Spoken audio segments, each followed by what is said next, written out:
പൈസക്കാരല്ലാണ്ട് പിന്നെ ഒന്നുമില്ലാത്തവന്റെ കല്യാണം കഴിക്കണം അമ്മ പറയുന്നത്. ഇത്രയും കാലം ഇവിടെ ഇരുന്നിട്ട് തന്നെ എന്റെ ജീവിതം നശിച്ചു. ഇനിയെങ്കിലും കുറച്ച് സുഖിച്ച് ജീവിക്കണം ഞാൻ വിചാരിച്ചു. അമ്മ എന്തായാലും അവരെ വിളിച്ച് പറയും എനിക്ക് ഓക്കെ ആന്ന്. നിനക്ക് വേറെയും ഒരുപാട് ആലോചനകൾ വന്നിട്ടുണ്ടല്ലോ, അവർക്കൊക്കെ ഇഷ്ടമാണെന്നും പറഞ്ഞു. അതേതെങ്കിലും നോക്കിയാ പോരെ മോളെ. എന്ത് ആലോചന ഒന്നും അമ്മ ഈ പറയുന്നത്? ഈ പ്രൈവറ്റ് ജോലിക്കാരും കോൺസ്റ്റബിൾ നാടൻ പണിക്കാരൊക്കെയാ.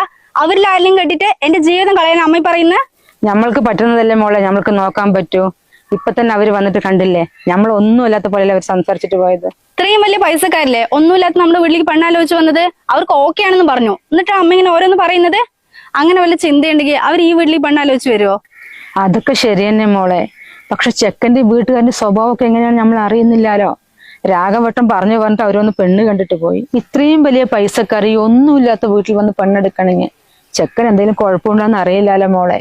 ഒന്നാമത് അച്ഛനില്ലാത്ത കുട്ടി, പിന്നെ നമ്മുടെ കുടുംബക്കാരെ കുറിച്ച് മോൾക്ക് അറിയുന്നതല്ലേ.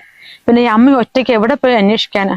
അവർക്ക് ഒരുപാട് ബിസിനസ്സുകളുണ്ട്, പിന്നെ ഏക്കർ കണക്കിന് സ്ഥലങ്ങളുണ്ടെന്നൊക്കെയല്ലേ പറഞ്ഞത്. പിന്നെ അവർ വന്ന കാറ് നമ്മ കണ്ടതല്ലേ. അതുകൊണ്ട് അമ്മ കൂടുതലായിട്ടൊന്നും അന്വേഷിക്കാൻ നിൽക്കണ്ട. ചെക്കൻ എന്തെങ്കിലും പ്രശ്നം ഉണ്ടെങ്കിൽ അത് ഞാൻ അഡ്ജസ്റ്റ് ചെയ്തോളാം. അമ്മ അവരെ വിളിച്ച് ഓക്കെ ആണെന്ന് പറയും.